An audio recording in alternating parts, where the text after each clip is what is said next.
السلام عليكم ورحمة الله وبركاته ሽርክና ቢድዓ ላይ የሚንከባለሉ ሰዎች ቀብር ላይ ሄደው ለሚልከሰከሱና የቀብር አምልኮት ሲያደርጉ እንዳትከላከላቸው እንዳትቃወማቸው ሲሉ ወልዮች ጣላት ይሉሃል። መውሊድ ብለው በነብዩ መውሊድ ስም የሰውን ገንዘብ እየበዘበዙ እየተደለቁ እየጨፈሩ ሆዳቸውን ለመሙላትና የሰውን ገንዘብ እንደፈለጉ አሳርደው ለመብላት ሲፈልጉ ደግሞ እንዳትቃወማቸው አሁን ቢድዓ ነው ብለ የነብዩ ጣላት ይሉሃል።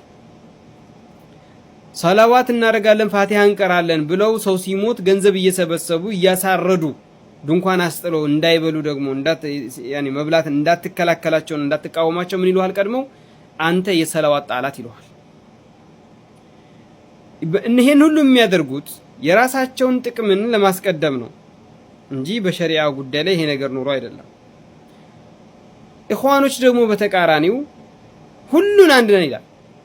አላህ መውጁድን ቢላ መካን የሚለው አላህ ሁሉ ቦታ ነው ያለው የሚለውንም አላህ ያለ ቦታ ነው ያለው የሚለውንም አላህ ከአርሹ በላይ ከፍ ብሏል ያለ ሱናውንም አንድ አድርገው ይጨፈልቁታል።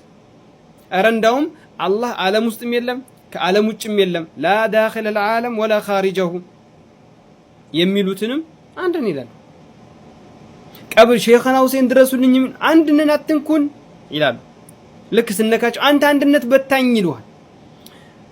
ዋናው አልፎም እንዳውም እነሱ ጭብጨባና ፉጭት ካገኙ የአምላክ ሁላችንም የአምላክ ልጆች ነን ለማለት ወደ ኋላ ይሉ። ሌላኛው የሱና ወንድሞች ወይም ደግሞ ወደ መንሀጅ ሰለፍ ሷሊህ ከሚጠጉ ከአንዳንድ ደግሞ ሰዎች የምንሰማቸው ቀውሎች አሉ። ልክ ስህተት ተፈጥሮ ኸጣ ተፈጥሮ ያ ኸጣ ዋዲህ በይን የሆነ ኺላፍ ያለበት ጉዳይ እንኳን ሳይሆን ዋዲህ የሆነ ነገር የሰሃቦችን መንገድ ኻልፎ ሲናገር አግኝተው ወይም አሰራይቱ አምኑበት ደረቱን ነፍቶ ሲናገር አግኝተው ላ ባጢል ነው ብለህ ኢንካር ስታደርግ ዳዓው ልታስመታ ነው ይላል። ዳዓው ልታስመታ ነው። እስቲ ማን ነው ዳዓውን የሚያስመታው?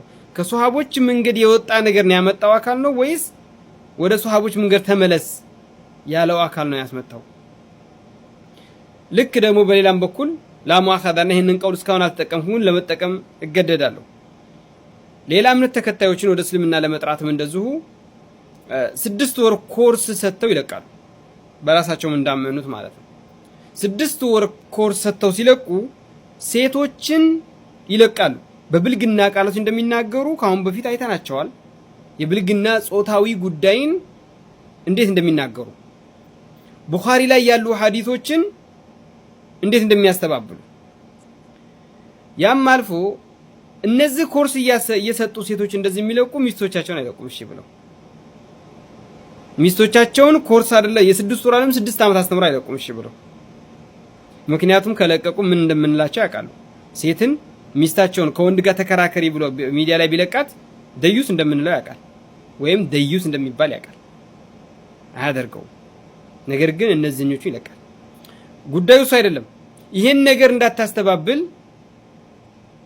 ክርስቲያኖችን ወደ እስልምና የምንጣራበትን ዳዕዋ ልታስመታ ነው ወይም ልታስመቱ ነው። በምን እንደምናስመታው? በከይዘራ ነው? በሽጉጥ ነው? በቁመህ ጠብቀኝ? አላህ المستعان።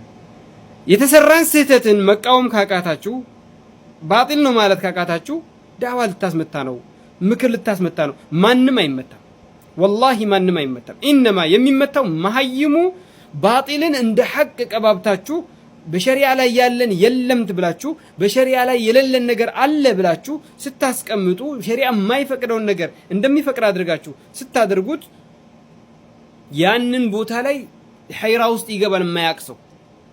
የዛን ጊዜ ዲኑን ተከታዮች ይመታሉ፣ ባጢልን ተሸክመው ይሄዳሉ። ነቢያችን ሰለላሁ ዐለይሂ ወሰለም ምን አሉ? መን ረአ ሚንኩም ሙንከራን ፈልዩገይሩሁ ቢየዲህ ካኢነን መን ካን። ያ ሰው ማንም ይሁን ክርስቲያን የሚያጣራ ይሁን ወደ እስልምና ውስጥ ሆኖ ሱፊዮች የቢድዓ ባለቤቶች የሚጣራም ይሁን እንዳጠቃላይ ገሳሽ መካሪም ይሁን እንዳጠቃላይ ለማንኛውም ማንኛውም ሙንከርን ያየ ሰው ምን አሉ ነቢያችን? በእጁ ያስወግዳሉ። ካልቻለስ ፈቢሊሳኒ ካልቻለስ ፈቢቀልቢሂ ወዛሊከ አضعፉ الإيمان ነው። ያ ደግሞ ደካማው ኢማን ነው። በዚህ ቃዒዳ መሰረት ነብያችን ባስቀመጡልን ቃዒዳ መሰረት ባጢል ሙንከር ሸሪዓ የሚቃወመውን የሚቃረነው ነገር እና ከላይ ይቆረቁራቸዋል እና ከላይ ይጎረብጣቸዋል ብለን አንተው።